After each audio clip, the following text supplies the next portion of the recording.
Good morning दोस्तों। अभी हम लोग देखेंगे दो चर वाला रैखिक समीकरण। देखिए क्या पढ़ना है, दो चर वाले रैखिक समीकरण। दो चर वाले रैखिक समीकरण देखिए क्या होता है।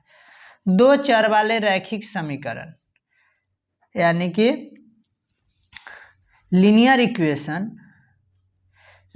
Equation in two variable.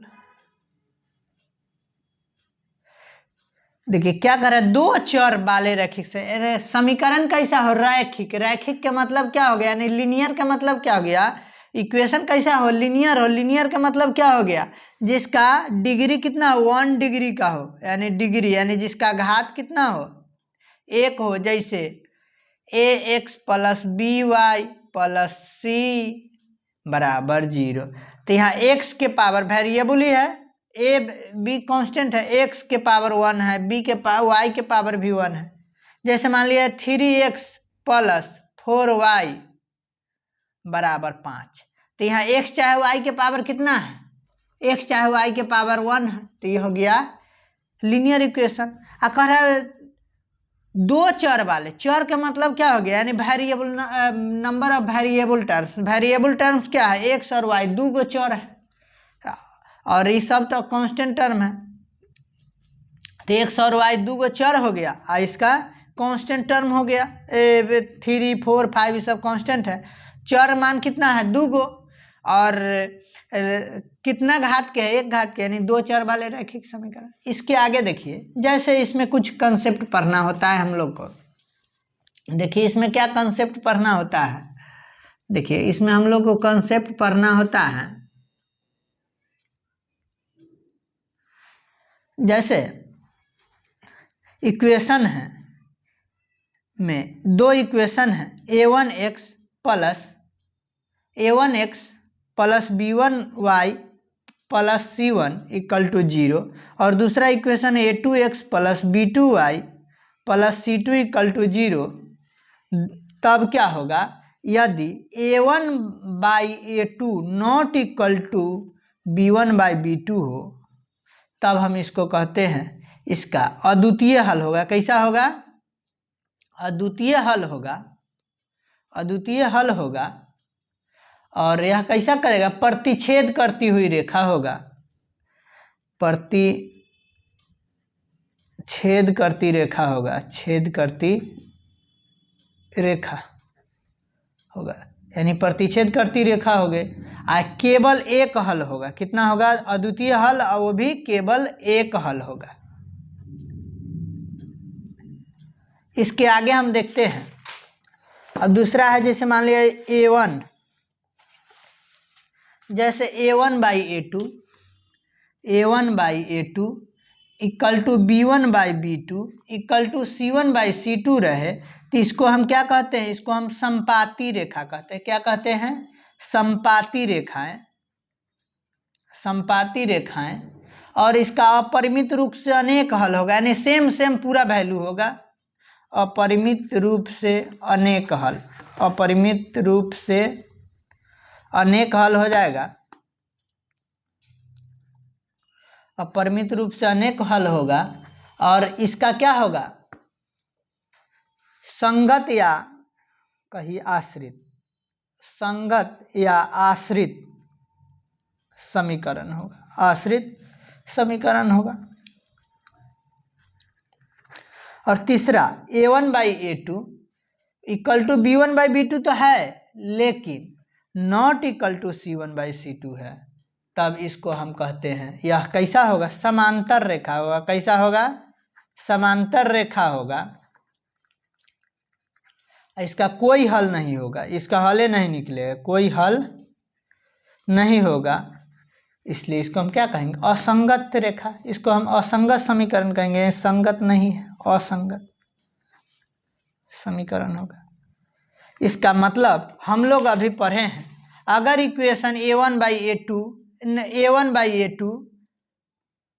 Not equal to b1, हम लोग अभी पढ़े हैं a1 by a2 not equal to b1 by b2 है, तो यह कैसा होगा, अद्वितीय हल होगा और प्रतिच्छेद करती रेखा होगा और केवल एक हल होगा। इसके बाद हम लोग पढ़े हैं a1/a2 a1/a2 equal to b1/b2 equal to c1/c2 होगा। तीनों अगर बराबर होगा तो इसको हम समपाती रेखा कहेंगे और इसका अपरिमित रूप से अनेक हल होगा और यह संगत या आश्रित समीकरण भी इसको कहेंगे। इसके आगे देखिए, पहल का दोनों तो बराबर है, a1/a2 बराबर b1/b2 not equal to c1/c2, समांतर रेखा होगा, कोई हल नहीं होगा, असंगत समीकरण कहेंगे। जैसे a1 a2 क्या है, जैसे मान लिया 3x प्लस 4y प्लस 5, चाहे मान लिया इक्वल टू 5, चाहे प्लस से 5 रहने देते, प्लस 5 इक्वल टू 0 है। और दूसरा इक्वेशन है 6x plus 8y plus 10 equal to 0 है। दूगो इक्वेशन है, तो a1 कितना है 3, a2 कितना है 6, तो 3/6 इक्वल टू 4/8। b1 कितना है, नहीं हाँ b1 है, a1 a2 हो गया। अब यहाँ से हो गया b1 कितना है 4, अब b2 कितना है 8, c1 कितना है 5 और c2 कितना है 10। सबको काटते हैं, 3 1 जा 3, 3 2 जा 6, 4 1 जा 4, 4 2 जा 8, 5 1 जा 5, 5 2 जा 10। यानी सब क्या है 1/2 बराबर 1/2 बराबर 1/2 बराबर 1/2, यानी कि क्या हो गया a1/a2 equal to b1/b2 equal to c1/c2। इसका मतलब हम क्या कहेंगे, क्या कैसा रेखा है, तो समपाती रेखा। क्या है, समपाती रेखा है और इसका अपरिमित रूप से अनेक हल होगा।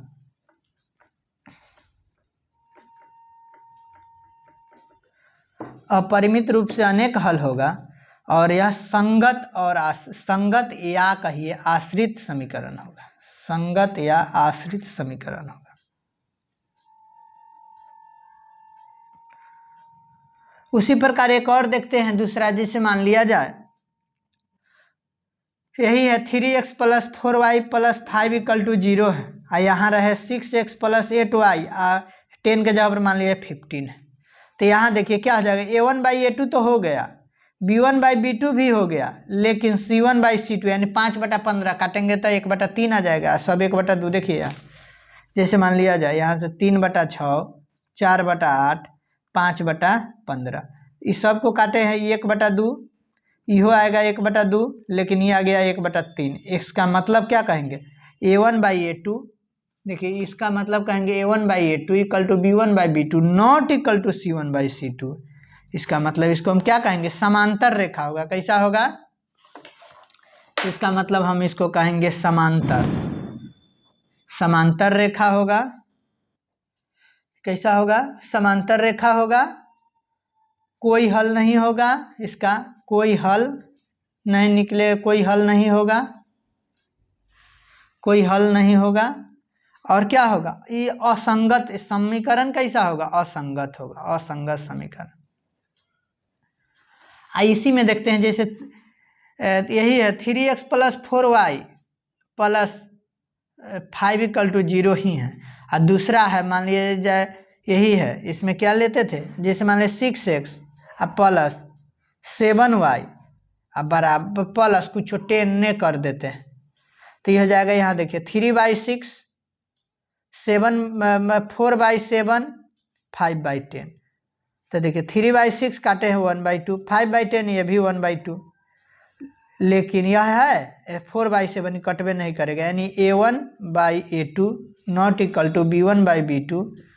यह रहे चाहे नहीं रहे, यानी कि c1/c2, ऐसे कोई मायने मतलब नहीं होता है। तब ऐसे समीकरण को क्या कहेंगे, ऐसे समीकरण का अद्वितीय हल होगा। कैसा होगा, अद्वितीय हल होगा, अद्वितीय हल होगा, प्रतिच्छेद करती रेखा होगा, प्रतिच्छेद करती रेखा, और केवल एक हल होगा। क्या होगा, केवल एक हल होगा। यही हम आज के वीडियो में बताना चाह रहे थे। अगर यह वीडियो अच्छा लगे तो लाइक, सब्सक्राइब और दोस्तों के साथ शेयर कर दीजिएगा। जय हिंद।